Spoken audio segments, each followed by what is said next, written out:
So, students of class 8, it is your online class and I am going to teach you geography chapter 4 agriculture यानी कृषि.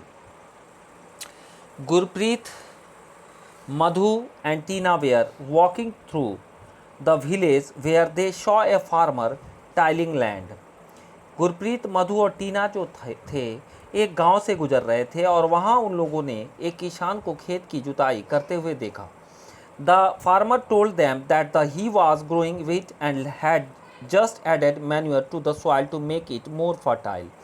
किसान ने उन लोगों से कहा कि वह गेहूं की बुआई करने जा रहा है और मिट्टी को अधिक उपजाऊ बनाने के लिए अभी खाद डाला है. He told the children that the wheat would fetch a good price in the mandi from where it would be taken to factories to make bread and biscuit from flour. उसने बच्चों से कहा कि गेहूं मंडी में अच्छी कीमत पर बिकेगा, जहां से उसे आटे में परिवर्तित करके कारखाने में डबल रोटी और बिस्कुट बनाने के लिए ले जाया जाएगा. This transformation from a plant to a finished product involves 3 types of economic activities. यानी पौधे से परिष्कृत उत्पाद तक के रूपांतरण में 3 प्रकार की आर्थिक क्रियाएं सम्मिलित होती हैं.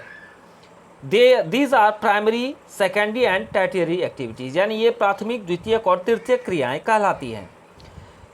Primary activities include all those connected with extraction and production of natural resources. यानी प्राथमिक क्रियाओं के अंतर्गत उन सभी क्रियाओं को शामिल किया जाता है जिसका संबंध प्राकृतिक संसाधनों के उत्पादन में और निष्कर्षण से है. एग्रीकल्चर, फिशिंग एंड गैदरिंग और गुड एग्जाम्पल्स. यानी कृषि, मत्स्य और संग्रहण इसके अच्छे उदाहरण माने जाते हैं. Secondary activities are concerned with the processing of those resources. यानी द्वितीय क्रियाएं इन संसाधनों के प्रसंस्करण से संबंधित है. Manufacturing of steel, baking of bread and weaving of cloth are example of this activity. यानी इस्पात विनिर्माण, डबल रोटी पकाना और कपड़ा बुनना इन क्रियाओं के उदाहरण माने जाते हैं. Tertiary activities provide support to the primary and secondary sector through service. यानी तृतीय क्रियाएं प्राथमिक और द्वितीय क्षेत्र को सेवा कार्यों द्वारा सहयोग प्रदान करती हैं. Transport, trade, banking, insurance and advertising are example of tertiary activity. यातायात, व्यापार, बैंकिंग, बीमा और विज्ञापन तृतीय क्रियाओं के उदाहरण माने जाते हैं. Agriculture is a primary activity. कृषि एक प्राथमिक क्रिया माना जाता है. It includes growing crops, fruits, vegetables, flowers and rearing of live stock. फसलों, फलों, सब्जियों, फूलों को उगाना और पशुधन पालन इसमें जो है शामिल हैं. In the world 50% of persons are engaged in agricultural activity. विश्व में 50% लोग कृषि से संबंधित क्रियाओं में संलग्न हैं. 2/3 of India's population is still dependent on agriculture. भारत का 2/3 जनसंख्या अब तक कृषि पर निर्भर है. Favourable topography of soil and climate are vital for agricultural activity. अनुकूल स्थलाकृति, मिट्टी और जलवायु कृषि क्रियाकलाप के लिए अनिवार्य माना जाता है. The land on which the crops are grown is known as arable land. यानी जिस भूमि पर फसलें उगाई जाती है उसे कृषिगत भूमि कहते हैं. In the map you can see that agricultural activity is concentrated in those regions of the world where suitable factors for the growing of crops exist.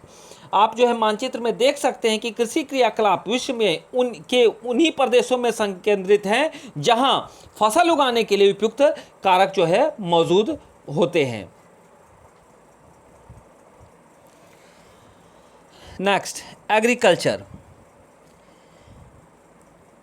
यानी कृषि. The science and art of cultivation on the soil, raising crops and rearing livestock. It is also called farming. यानी मिट्टी में की जुताई, फसलों को उगाना और पशुपालन का विज्ञान एवं कला है. इसे खेती भी कहते हैं.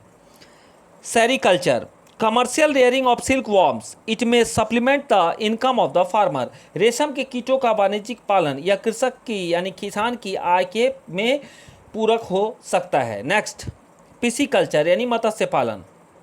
Breeding of fish in specially constructed tanks and ponds. यानी विशेष रूप से निर्मित तालाबों एवं पोखरों में मत्स्य पालन करना. विटिकल्चर यानी द्राक्षा कृषि यानी कल्टीवेशन ऑफ ग्रेप्स यानी अंगूरों की खेती करना. हॉर्टिकल्चर्स यानी उद्यान कृषि. Growing vegetables, flowers and fruits for commercial use. यानी वाणिज्यिक उपयोग के लिए सब्जियों, फूलों एवं फलों को उगाना. So children, We will learn farm system in next class.